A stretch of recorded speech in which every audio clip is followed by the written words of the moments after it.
Peace be, leave me alone. Hi, welcome. Oh my gosh, it has been a whirlwind trying to get here. Welcome to 5 Question Friday. I'm Sarah of Expat in Croatia, and every Friday at 5 o'clock Croatia time, usually, not today, but I tried my best, I answer 5 questions about Croatia from people who have sent them in on Facebook, Instagram, Twitter, LinkedIn, expatinCroatia.com, my consulting sessions, and I don't know, others. Can you tell I'm windswept? I'm windswept. I've been on a boat all day, and also on Island Brač and Island Hvar, and yeah, we just rolled in. Tried my best to be here for 5 o'clock, but you know, sometimes stuff happens and you can't be here for 5 o'clock. But we absolutely did our best. So I am in Pazar market here in Castella. I think we're in Stadi, like kind of right on the border of Stadi and Novi. So I'm here. I made it. Yeah, I had a great boat trip today. It was my second boat trip of the week, which I know how that sounds. I feel very, very lucky that I have had the opportunity to go on 2 boat rides this week. Hey, Beth, thank you so much for being here. Yeah, on Wednesday I went on a boat trip too, and that was around Islands Brač and Sholta. So I actually been on the island of Brač 3 times this week, because I was also on Brač on Sunday to meet a fan, and that was super fun. So it's been a crazy week, I won't lie. What I got to tell you? Oh, I have so much to tell you.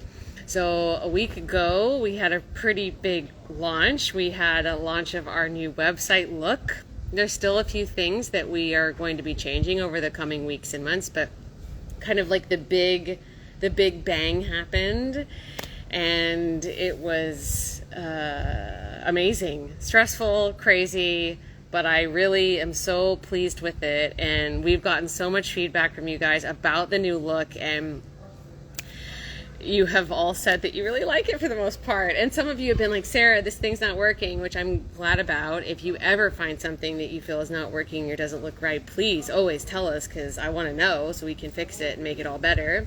Hey, Dan. Hey.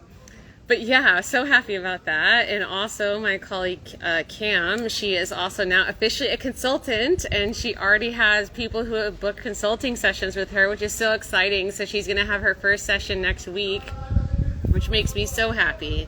So happy to have her join me as a consultant. So yeah, happy about that. So Jesus Jerry Vodka, love the handle, is asking, how's the weather? Still warm? Oh, it's beautiful today. Beautiful. Probably 25, I would have to say, was Celsius was the high today. It's been lovely. I mean, we could not have asked for a better day to be on a boat. It was not too much at all. So yeah, definitely still warm. So pretty much it's like sweltering in August and everyone wants to die. And then the first week of September, we have a big rain, and that cools everything down quite a bit. So we did have that big rain last week. And so now it's like really nice, like warm summer, ideal. Nacho's asking, where in Croatia are you located? Right now I'm in Castella. So Castella is actually a name for this entire area of 7 villages, the 7 Kastels, which represent castles, and there are families associated with each of those. I cannot tell you more than that, because I am a splitjanka. If my buddy Michael Freer was here, then I would have him explain more about that, but he is not here. He is at the Split Tech City Festival, which I will be at tomorrow. I'll be on a panel in the evening called the International Side of Split, and Michael will be moderating that. I think he's the MC tomorrow as well. So tonight, actually, that festival opens, and so I know that he's there tonight. Otherwise, I would have roped him in, because he's a local here in Castella, but I did have coffee with him this morning. You may have seen on our stories. What else do I want to tell you? Oh yeah, so Sunday I'm driving to Lošinj, the island of Lošinj, which is in the northern part of Croatia, and I've never been on an island in the northern part of Croatia, so it's going to take me about 7 hours to get there from Split.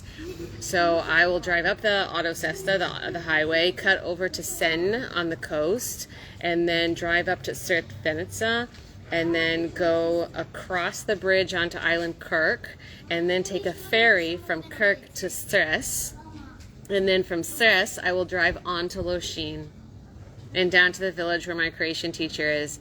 So I talk about my journey with Croatian quite a bit, and I talk about, my Croatian lessons that I have twice a week, which was with the Croatian language school. They're based in Zagreb. They have an in-person school in London, and then they also have an immersion course that they do in Lošinj during the summer only. So I'm doing that immersion course, and I'm excited, but I'm scared because it's going to be like 5 solid days of not speaking English, and my brain is going to break. My teacher called it a psychological shift, so that's happening. So it's going to be a really interesting week, and I'm definitely going to share that journey with you all week long of what it's like for me to do that immersion course and not speaking English. So I'm going to try my best to do a bunch of stories in Croatian. We'll see how that's going to go. All right? Oh, Jesus, you spoke with Andre, and he's going to assist you with your paperwork. I presume you mean for citizenship. That's amazing. Fantastic. Andre's wonderful. Every single time I go up to Rijeka, I go and see Andre. So I'll be back in Rijeka in the fall for when I do my annual trip to Istra. So I will definitely drop in on Andre, who's one of our fantastic lawyers in our network. I think that's all for now. I mean, I've got so much happening in the next few months, but I'll tell you next Friday about what's going to happen after Lošinj. I don't want to overwhelm you today. So let's go ahead and dig into the questions, shall we? So if you are just joining us, Croatian is easy, Jesus. No, it is not. But it all depends on who you are and your ability to learn and speak, and how much time and money you can invest in it, and what your brain's like. My brain cannot handle languages very well. I mean, I'm doing my absolute best here, but yeah, it's tough. But today, everyone on the boat, for the most part, none of them live here with the exception of one, and he's lived here for about a year, and so I was chatting with the skipper the whole day, and that was super fun. Oh, and some of my friends have arrived. I've got an audience today, guys. You want to say hi? Sure. Come say hi. Oh, hi. Come say hi. Hi, I'm John. I've been following Sarah for about 3 years now. She's the reason that I'm moving to Croatia next year. Hello, interweb family. John's girlfriend. Same dealies. Super excited to be here. Welcome. Thank you. Welcome. Should we stay here with you? Or Whatever you want to do. We'll sit here until you have need of our services. Okay. All right. Sounds good. Yeah, John's got a question he's going to ask. So does Jen, I believe. Oh, amazing. All right, cool. So I'm going to dig into one of my pre-prepared questions from somebody, and then we'll dive into your question. Sure. How's that sound? Sounds great. Okay. All right. So question number 1. This is from Ivan. This came in on one of my consulting sessions. He asked, do car number plates stay with the car or the person? Which this is a great question because I don't know the answer to this. And I have to tell you a little bit of an anecdote first. So last week, 2 weeks ago, I was in Switzerland visiting a friend of mine who I met here in Split. And he told me this really fun fact about the number plates on cars in Switzerland. So those... they are sequentially numbered. So whoever had the first licensed car in that county, they call it a canton, which would be the equivalent of a županija here in Croatia, would be 0001. And then they just go in order. So the lower the number is, the older the family, because they are passed down from generation to generation, because apparently the lower the number, it's associated with wealth, and that matters there. So you can actually buy or sell your license plate, and I think my friend said that if it's 4 digits, it could go for like 100,000 euros or something like that. Or I guess it would be Swiss francs that you would buy it for. But anyway, that's still a lot of money. Swiss francs are essentially equal to euro, which I thought was insane. So I did see one number plate that was 4 digits, and I was like, yoink. All right, anyways, we're back to Croatian number plates. Okay, all right. So the number plates stay with the car. But if you have sentimental attachment to your number plate, then you can put in the sales contract that you are going to keep it, and that the buyer is obligated to go and get their own number plate, which you can do. But if you don't have a car to immediately put it on, then you need to go to Technici Pregled, who does the registration and inspection, and they will hold it for you for 90 days. So that's pretty neat. Now, I would say I'm a bit attached to my number plate. I wish that I could keep it, but I have a green number plate because I am a foreigner. And when you are a foreigner, your number plate is green. But when you're a citizen or you're an EU citizen, it's black. So once I'm a citizen, which I hope is the thing that will happen, then I will change to a black number plate, and I will have to change my numbers. So, well, which would I rather have? Like the number plate I really like, that was really easy to memorize, but also stick out like a sore thumb, or the one that says, "Hey, I'm a citizen." You know, decisions. So if you are interested in buying a car, importing a car, registering a car, we have guides for all of those things. So just send us a DM, and my colleague Cam would be more than happy to send that over to you. So now we're going to go over to John and his question, which I intended to study for today, and then I didn't. But I'm pretty... Look, I'm going to be honest. I'm going to try and pull it out of the Rolodex, because I did look at it recently, and I think I've got it mostly figured out. So, John, why don't you come over here and ask the question that you got? Okay. All right. So, I think it's a nice segue from the question you just answered to this question, which is that as an American citizen who's planning on moving here, but who also loves boats, thus why we were on a boat all day together, if I want to own a boat while I live here on a property ownership residence permit, can I legally own and register a boat here in Croatia as a non-EU citizen? Yes, you can, because actually when it comes to boats, it's not necessarily about your nationality, it's about the registration of the boat. So there's no problem registering it. That's very exciting. See, I pulled it out of the Rolodex. Love that. I'm not sad about it. Well, you'll Yeah. have to come for another boat ride.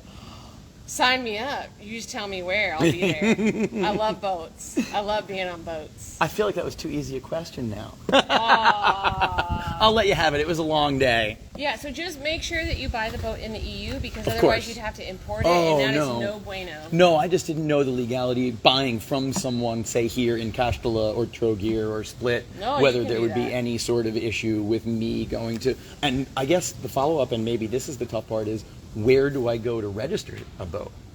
You. Ah, You may have stumped- she thought she got off easily there. You may have stumped She- me there. I actually don't know the answer I to didn't that tip her off that question. this was part of the question. Dang. Yeah, you may have stumped me on that All right, one. all right. I don't think I know the answer to that. I don't know if it's MUP or someplace else, because you don't register cars at MUP. You No. register at Technici Pregled. You know, I don't know the answer, but I will find out for you. See, there you go. We're all learning together here. Yeah, we are. Yeah, we are. Thank you so much for the question, My for pleasure. coming on. I look forward to learning more. Yeah, absolutely. Thanks, sir. So if you want to buy a boat or import a boat or register a boat, we do have a guide on that, which I have not memorized word for word. but we can send it to you, so just send us a DM and be happy to answer that. Jesus says, John's chops are a wonder. Falapuno. I appreciate that. It is very careful shaving every day, I assure you. One sneeze and it's all over. That would be a tragedy. Oh, especially I've had these for 18 years. So, Wowza, yeah. 18 years in the making. Not time to lose them yet. Oh, okay. We have a question from Hey, It's Me, Avi. Can you tell me about tax benefits or tax deductions for temporary residents here?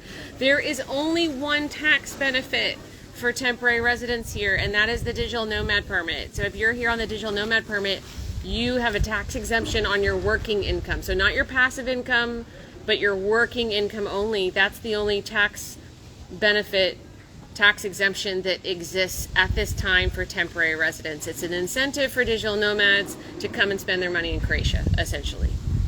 Thank you for the question. Okay, I'm gonna go back to this one and see what I got next. This one comes in, ooh, yeah, I was excited to get this question. This comes from Ruja here on Instagram. She asked, what does OIB mean and when is it necessary? So an OIB, which is actually an acronym, OIB, and it stands for, wait for it, Osobny Identifikacijski Broj, which means personal identification number. It's given to residents and citizens in Croatia, but it can also be given to non-residents and non-citizens. You don't have to be a resident or a citizen to have an OIB. Anybody can request an OIB. It's just a tax ID number. That's all it is. It's free and it doesn't obligate you to anything. So when is it necessary? Kind of any financial transaction, any kind of transaction that you're doing with the government, it's needed. It's issued when you get residence, it's issued when you get citizenship, or if you need it for some other reason like buying property, then you can go and request it. So it's always needed when you open a bank account, a phone account, a utility account, sign up for state health insurance, buy property, sell property, pay taxes, register any kind of official records, and if you need to get an EU pet passport for your dog or cat or ferret or whatever it is you have. It's pretty much used for everything. And it's not an insecure thing. We don't have like identity theft here. So it's written right on your national ID card. It's written on your health insurance card. It's not something where you, like a social security number where you have to hide it. So it's kind of like the equivalent of a social security number in the States or an NHS number in the UK or a SOFI number in the Netherlands. If anyone out there is Dutch, I know it's not a SOFI anymore, but I'm dating myself from when I lived in the Netherlands. It was a SOFI then, and now it's been replaced with something else. So if you need to get an OIB for any reason, we have a guide for that. You can request it online, and then you just pick the tax office where you want to go and pick it up, and then they give you like a hard copy, which I have no idea where my hard copy is. I haven't looked at it in 10 years. It's not necessary to have the hard copy. Kathy says an OIB will let you get a monthly bus pass. Yeah, that's another thing. That's another thing. And sometimes when I pay bills at the post office or in other ways, they ask me for my OIB too. Or if you get sent money, they want an OIB. I mean, there's so many reasons why they might want an OIB. Jesus says, Sarah, what was your biggest challenge when first arriving in Croatia? Language, employment, finding accommodation? Well, not employment, because when I moved to Croatia, I became a freelancer. So I had already some kind of work to feed myself. Finding an apartment was not that big of a deal. I found a broker who, I mean, the apartment was not great, which I did not know until later, and I got way overcharged for it. And that's a story that I actually filmed recently with Danny for YouTube, but I don't know when it's going to go up, so I'll probably tell that story on Instagram at some point. Challenge, probably meeting people, because when I got to Split, there were no expat groups. There was nobody here. Like, language too, because at MOP, at the foreigner desk, they did not speak English like at all, like none. None. And the first few times that I went to the police station, first my real estate broker went with me. The second time, this consultant who helped me open up a business went with me. And then after that, I had to keep going back, but I couldn't keep asking these people for favors. So I would translate using Google Translate, and I would blow it up into like 200 pixel font, and then I just put it on the glass and just hope they had no follow-up questions. So that was a pretty big challenge for sure. Oh my gosh, we're getting tons of questions today. Oh my gosh. Monica, is it normal that my digital nomad application has taken over 6 months now? Yes and no. So there was a time when it was like 2 to 3 months on average, but I have heard so many cases now of it taking months and months and months. I just heard today one of our boat friends, he's been waiting for 10 months. I spoke to a guy yesterday who's actually on my panel at the Split Tech City Festival tomorrow night. He's been waiting for 10 months. These are crazy. Like, I've only heard processing times like that for people who are applying based on other purposes, like prepayment of rent. Those have always taken longer, but digital nomad was a bit streamlined, but now it's out of hand. I think Schengen is part of the reason. I think also they're just really overwhelmed and super understaffed, and they did not expect Croatia to be as popular as it has become. I guess no one saw it coming. Yeah. Everyone who was waiting for it. Yeah, absolutely. Hey, it's me. Abby has another question. Any tax benefits for dependent wife and dependent child? Only if you are a permanent resident or you're married to an EU or Croatian citizen that has been in Croatia for at least 3 years, and then there are benefits. We do have a guide for that on child services and support. So if you like that guide, send us a DM and we can send that over to you. Okay. All right. Jen, what do you got for us? So, good segue as far as the language barrier issue. I know that there's a Croatian school in Zagreb, but is there one closer here? Is there one in Split? Because if we're going to spend time here, I'd like to actually be able to speak some of the language. Absolutely, like an in-person school? Yes. Yes, definitely. So you can do a program at the Filosofski Fakultet. They're actually the ones who run the test for the permanent residency test. That's good to know. Yes. I think there might be a couple of other in-person schools.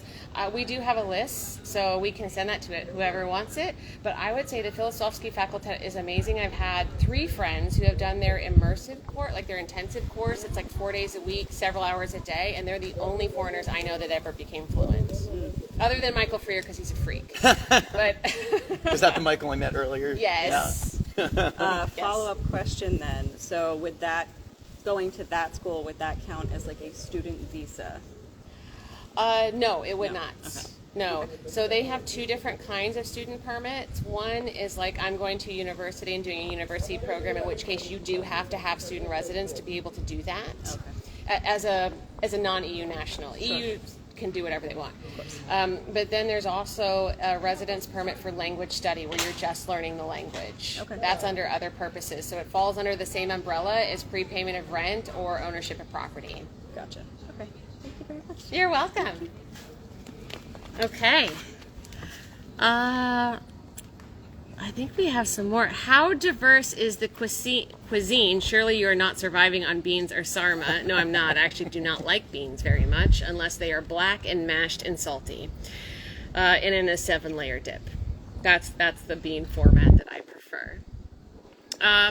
I would say the cuisine is very diverse. It depends on the part of the country that you're in. I mean, yeah, there are some like staples that you can see like all over the country, but each area has its own things. I would say that Istria is the most diverse of them all, and that's probably because of its proximity to Italy. So it has a lot of influence there. But like Dalmatia has some really unique dishes like pasticata, which is my absolute hands down favorite Croatian dish of all time. And then my second favorite is a crni risotto, which is a black risotto, which is also fantastic. Seconded. Yeah, he agrees. So yeah, I would say it's pretty diverse. But you know, Croatia is a small country, and one could call it homogenous, but to be quite frank, the culture, the music, the people, the language, the food, is a landscape, is all really diverse in the different parts of the country. So it's like you could spend your whole life just traveling around Croatia and you wouldn't be able to see everything and try everything. I mean, I'm certainly going to try. Okay. How to import products here to do business. I'm an Indian. I want to import here dresses, food items, and spices. So it's really easy to find out that information. If you're doing it from outside the EU, it depends on whether or not there are agreements in place with that country. So we do have information on that. On importing, we give that out in our consulting, or you can just like Google import into the EU, and they have a wizard that you go through and you answer a few questions, and it'll tell you what their requirements are. They're pretty organized about that at the EU level. Okay. Jesus would like to know, John, can you ask John how arduous his search for a boat is? Jesus, I am unfortunately unhappy to report rather, that my search has not begun yet because I'm not moving here full time until September of 24 or October of 24. So I actually already own a property here in Castelstari, literally about 30 meters from where Sarah and I are sitting right now. And I'm directly on the brand new marina that the city of Castel just built, literally in the time since I bought my property here. So I'm very excited to buy the boat, and certainly all the information I can get from Sarah and any other sources is very helpful, but I'm not even at the shopping stage yet, other than walking around drooling on all the gorgeous brand new boats in the marina here. But you'll have to come visit, and we'll go for a boat ride when you get here. Next year though, not this year. September 2024, ETA. Okay. All right. I think, how many have I done so? 1, 2, 3, 4. Count the follow-ups. I have one. Yeah. Okay, I've got one more, and I'm so glad because Kathy is here today. Kathy, I'm doing one of your questions. So she submitted this on our 5-Question Friday form. Kathy is a frequent flyer here on 5-Question Friday. As Expat Croatia knows, yes, we do know, I am soon to submit my application for citizenship. My paternal grandfather was born in Croatia, Croatia. I got curious and started searching dual citizenship with Croatia and the U.S.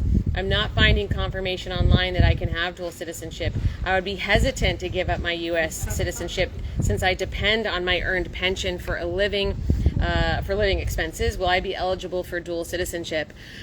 Yes. Yes, you are. So there are a lot of different bases for applying for citizenship in Croatia, and all of them, with the exception of one, will allow you to have dual citizenship. So you can apply based on marriage, birth, origin, special interest, and readmission, or you can naturalize as an EU citizen, EEA, and in all those cases you can have dual citizenship. But if you are a non-EU national that is not married to a Croatian or an EU citizen, and you're just doing it on your own, like moi, then yes, you do have to give up your other nationalities. It's kind of crap. I don't agree with it, because if you have been here for 8 years, you have permanent residency, you are not connected by descent or marriage, like, you have really been put through the ringer. Like, you have tried. You have been through a lot of challenges and have gone through all those hoops of fire, and then you get to the very end, and then they're like, well, you got to give up your other nationalities. And I don't know, that's not my jam. So that's actually the reason I'm not naturalizing, because if I'm going to give up my American nationality, I would like it to be my decision, not Croatia's. No offense, Croatia, I love you wholeheartedly, but I'm all about consent, and I would like that to be my decision at some point. So I'm applying based on special interests. So if you are naturalizing and you do want to give up your other nationality, which is totally cool, you have to live in Croatia for at least 8 continuous years. You have to hold permanent residence. You have to pass the culture and history test, which is given in Croatian. So that's how they test your language skills. And you have to provide proof that you're going to be released from your other citizenship upon receiving Croatian citizenship. So if you are interested in applying for citizenship on any basis, we have tons of guides for pretty much almost every situation. So send us a DM and we'll be happy to, and tell us a little bit about your situation so we can make sure we give you the right guide. And then if you want to apply, we always recommend that you use a lawyer. We have a vetted lawyer network that comes with your own personal Expat in Croatia advocate that will be with you along your journey. So if you want a recommendation, send us a DM. We'll be happy to do that. That was number 5, guys. So that's it. that's 5 questions. Thanks so much for being here for such a super special episode. And thank you to John and Jen for their questions. Thanks for coming out on the boat with us, Sarah. Yeah. We'll be back next year. And you want to come say bye to the people? absolutely. So hopefully this time next year, you'll be seeing Sarah do a live 5-question Friday on my boat.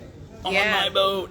Keep your fingers crossed for us, because we all win. And then you guys come visit and you win. It'll be great.